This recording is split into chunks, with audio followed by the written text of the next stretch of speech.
Kung naghahanap ka nga rin ng budget hotel dito sa Hong Kong na good for 2 packs na for just 1,900 pesos, may sariling CR, complete yung amenities, walking distance lang din sa airport bus and Mongkok Station ng MTR. From here, madali na nga lang makakapunta sa mga tourist spots like Disneyland, and malapit din to sa Sneaker Street and Ladies Market. This is Kong Hing Guest House na nabok nga lang namin sa Klook. Along Nathan Road nga lang to located sa Mongkok area. Kung budget traveler nga rin kayo, okay na dito kasi wala pang 2,000 pesos, good for 2 packs na yung room. Kung 3 or 4 packs naman kayo, meron din silang room for you. Kung late na nga rin kayo dadating ng Hong Kong, don't worry kasi hanggang 12 midnight naman yung check-in nila. From the airport, isang sakay nga lang yung ginawa namin, etong bus A21, Sina Center yung name ng stop na along Nathan Road. Pagkababa ng bus, turn left lang kayo and maglakad kayo hanggang dun sa tawiran. From here, tanaw na nga rin yung entrance ng building kaya for sure hindi kayo maliligaw. Turn left lang kayo pagkatawid ng tawiran and pag nakita nyo yung Circle K, nasa tabi na niya yung entrance. Pagkapasok nyo naman, turn left lang kayo and dun kayo sa elevator sa kaliwa sumakay kasi yun yung umaakyat ng 14th floor.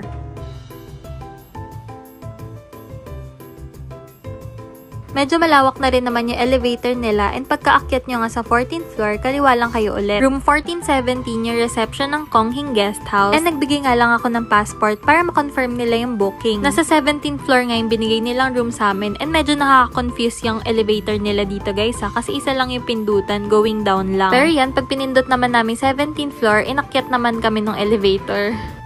1706 yung room namin and nasa may bandang dulo nga to ng floor. Sa loob naman ng 1706, may iba pang mga room na kasama pero kanya-kanyang CR naman. Double bed yung pinili namin pero meron din naman silang twin and wala rin pala silang bidet pero may shower head naman. Malakas din yung pressure ng tubig, may towel, shampoo, and body wash. Ang wala lang is toothbrush. May blower and inside slippers and meron din silang adapter or yung extension cord na maraming saksakan pero nanghingi pa nga kami ng extra kasi kulang yung sa amin. May water kettle nga rin dito and TV and in fairness, malamig din naman yung aircon. Wala naman kaming naging bad experience so kung naghahanap ka ng accommodation dito sa Hong Kong, baka makonsider mo tong Kong Hing Guest House. Kaya save this video and follow me for more travel tips like this.